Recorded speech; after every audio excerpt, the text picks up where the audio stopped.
உலகில் 1100 ஹெர்மிட் நண்டினங்கள் உள்ளன. இவை எங்கு சென்றாலும் தங்கள் கூட்டினையும் சுமந்து செல்லும். அதனால் இதனை ஹெர்மிட் கிராப், அதாவது துறவு நண்டு என்றழைக்கிறார்கள். ஹெர்மிட் நண்டுகள் 2 வித வாழ்வியலை சார்ந்தது.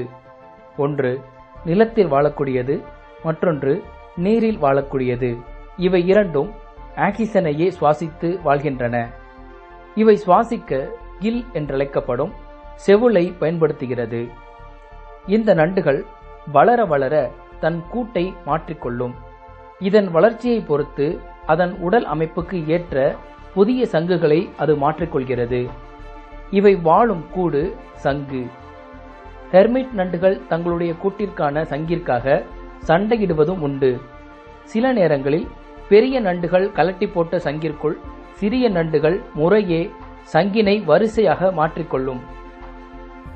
ஹெர்மிட் நண்டுகளின் உடலானது நீண்டு வளைந்த வயிற்றுப்பாகத்தையும் அதன் அடிப்பகுதி கொக்கி போன்ற உடலமைப்பையும் உடையது. இந்த கொக்கி போன்ற அமைப்பே சங்கினை நன்றாக பற்றிக்கொள்ள பெரிதும் உதவுகிறது.